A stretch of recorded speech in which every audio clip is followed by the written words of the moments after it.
नमस्कार दोस्तों, MD study point में आप सभी का स्वागत है। दोस्तों, आज की इस क्लास में हम समझने वाले हैं 11th क्लास की पॉलिटिकल साइंस का चैप्टर नंबर 7 संघवाद। दोस्तों, इस चैप्टर का पार्ट 1 अगर आपने नहीं देखा तो एक बार जाकर देख लीजिए, लिंक मैंने डिस्क्रिप्शन में दे रखा है। तो चलिए दोस्तों, आज की इस क्लास को शुरू करते हैं। दोस्तों, आज हम समझते हैं कि भारत के संविधान ने केंद्र और राज्यों के बीच में शक्तियों का विभाजन किस प्रकार से किया है। तो दोस्तों, भारत के संविधान द्वारा शक्तियों का विभाजन करने के लिए 3 प्रकार की सूचियां बनाई गई है: संघ सूची, राज्य सूची और समवर्ती सूची। दोस्तों, पहले हम समझते हैं संघ सूची को। दोस्तों, संघ सूची में 97 विषय शामिल है और दोस्तों, इन विषयों पर केवल केंद्र सरकार कानून बना सकती है, जैसे रक्षा संबंधी कार्य, विदेशी मामलों से संबंधी कार्य, डाक सेवा से संबंधित कार्य, रेलवे, टेलीफोन, सिक्के आदि से संबंधित कार्य संघ सूची में शामिल किए गए हैं, जिन पर कानून बनाने का अधिकार केवल केंद्र सरकार के पास होता है। अगला है राज्य सूची। दोस्तों, राज्य सूची में 66 विषय शामिल है, जिन पर राज्य सरकार को कानून बनाने का अधिकार होता है, जैसे कृषि, स्थानीय शासन से संबंधित कानून, स्वास्थ्य, सड़कें, पुलिस आदि से संबंधित कानून बनाने का अधिकार राज्य सरकार के पास होता है। इन सभी कानूनों को राज्य सूची में शामिल किया गया है। दोस्तों, तीसरी है समवर्ती सूची। दोस्तों, समवर्ती सूची में वे विषय शामिल किए गए हैं जिन विषयों पर केंद्र सरकार और राज्य सरकार दोनों कानून बना सकती है। दोनों सरकार इन विषयों पर मिलजुल कर काम करती है। दोस्तों, समवर्ती सूची का कोई ऐसा मामला है जिन पर राज्य सरकार और केंद्र सरकार दोनों ने कानून बना दिया है, तो केंद्र सरकार के कानून को माना जाएगा, राज्य सरकार के कानून को नहीं माना जाएगा। दोस्तों, समवर्ती सूची में 47 विषय होते हैं जिन पर केंद्र और राज्य दोनों को कानून बनाने का अधिकार होता है, जैसे शिक्षा, आर्थिक व सामाजिक संबंध, वन आदि। इन पर कानून बनाने का अधिकार राज्य सरकार और केंद्र सरकार दोनों का होता है। दोस्तों, इस प्रकार से केंद्र सरकार और राज्य सरकार के कार्य अलग अलग बांटे गए हैं ताकि दोनों के बीच में विवाद ना हो। दोस्तों, भारत का संविधान संज्ञानात्मक भी है और एकात्मक भी है। तो हम भारत के संविधान के कुछ एकात्मक और संज्ञानात्मक लक्षणों के बारे में समझते हैं। दोस्तों, पहले हम भारत के संविधान के एकात्मक लक्षण देखते हैं। दोस्तों, भारतीय संघवाद में केंद्र सरकार के पास शक्तियां ज्यादा होती है राज्य सरकार के मुकाबले, जिससे हमें पता चलता है कि भारत के संविधान का झुकाव एकात्मकता की तरफ ज्यादा है।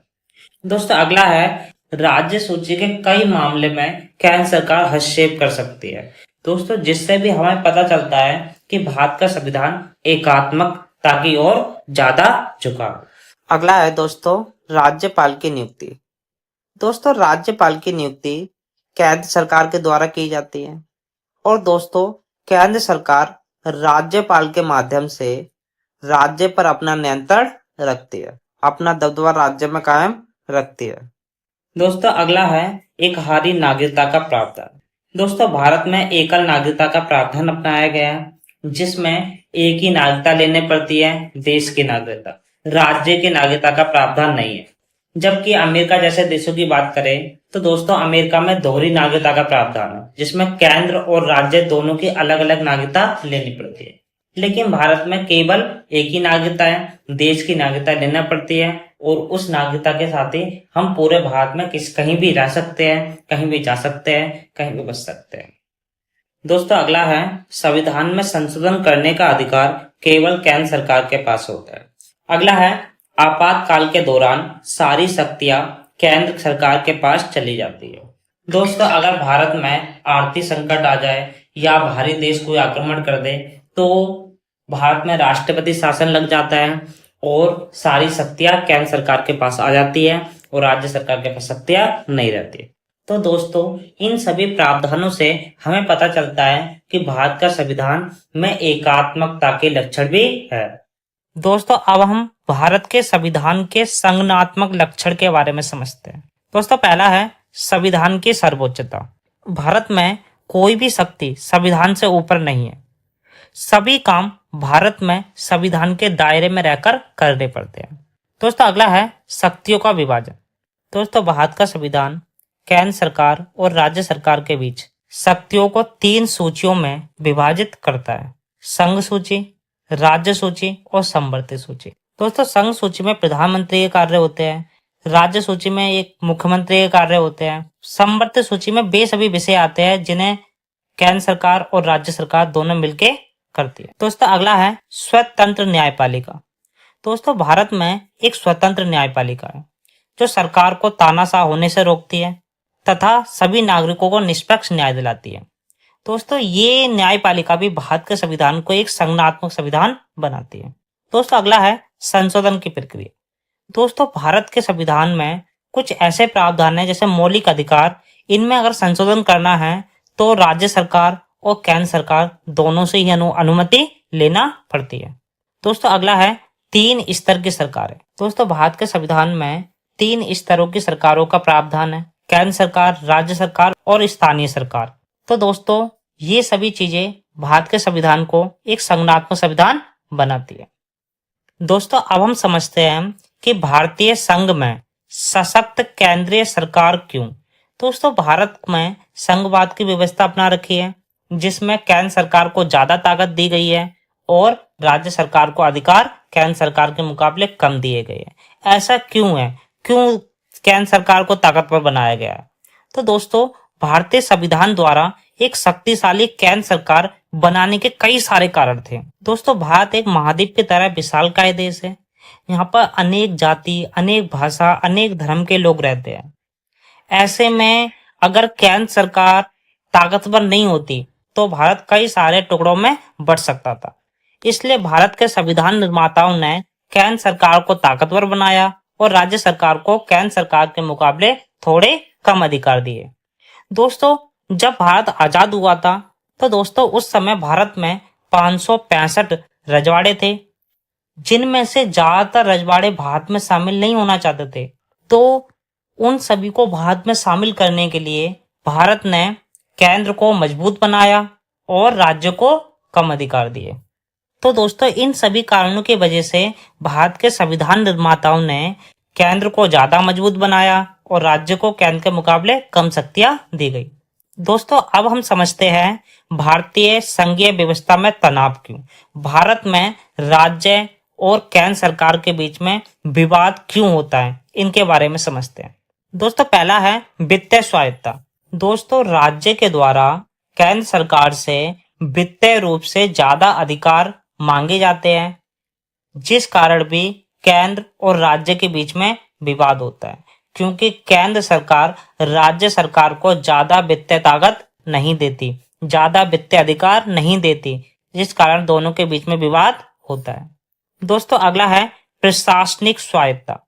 दोस्तों भारत में प्रशासनिक व्यवस्था इस प्रकार से बनाई गई है जिसमें केंद्र सरकार को ज्यादा शक्तियां दी गई है, ज्यादा कार्य दिए गए हैं और राज्य सरकार को कम शक्तियां दी गई है और कम कार्य दिए गए हैं, जिस कारण भी दोनों के बीच में विवाद होते हैं। दोस्तों अगला है सांस्कृतिक और भाषाई मुद्दे। दोस्तों भारत में संस्कृति और भाषा को लेकर भी केंद्र और राज्य के बीच में विवाद चलते रहते हैं। जैसे तमिलनाडु में हिंदी विरोधी आंदोलन और पंजाब में पंजाबी भाषी पंजाब की संस्कृति को बढ़ावा देने की मांग की जाती है, जिस कारण भी राज्य सरकार और केंद्र सरकार के बीच में विवाद चलता है, क्योंकि केंद्र सरकार इनकी मांगे नहीं मांगती। दोस्तों अगला है राज्यपाल की नियुक्तियां। दोस्तों केंद्र सरकार और राज्य सरकार के बीच में राज्यपाल को लेकर भी विवाद चलते रहते हैं, क्योंकि राज्यपाल की नियुक्ति केंद्र सरकार के द्वारा की जाती है और राज्य सरकार का मानना है कि राज्यपाल के कारण उनके अधिकार सीमित होते हैं, जिस कारण भी दोनों के बीच में विवाद चलता है। अगला है आर्टिकल 356। दोस्तों आर्टिकल 356 के कारण भी राज्य सरकार और केंद्र सरकार के बीच में विवाद जारी रहता है, क्योंकि आर्टिकल 356 का प्रयोग करके केंद्र सरकार राज्य सरकार को हटा सकती है और वहां पर राष्ट्रपति शासन लगवा देती है, जिस कारण भी केंद्र सरकार और राज्य सरकार के बीच में विवाद होते हैं। दोस्तों अब हम समझते हैं कि अंतर्राज्य विवाद क्या होता है। दोस्तों दो राज्य या दो से अधिक राज्यों के बीच में आपसी विवाद को अंतर्राज्य विवाद कहा जाता है। दोस्तों अंतर्राज्य विवाद कई कारणों की वजह से होता है। पहला है राज्यों के मध्य सीमा विवाद।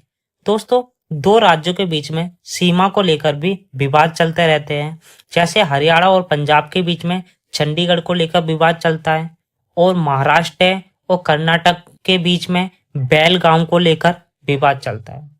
दोस्तों अगला है नदियों के जल के बंटवारे को लेकर विवाद। दोस्तों नदी के जल को लेकर भी कई राज्यों के बीच में विवाद होता है। जैसे कर्नाटक और तमिलनाडु के बीच में कावेरी नदी के जल को लेकर विवाद होता है। हरियाणा पंजाब के बीच में ब्यास सतलुज और रावी नदी को लेकर विवाद चलता रहता है। तो ये सभी कारण थे जिन कारणों की वजह से अंतर्राज्य विवाद होते हैं।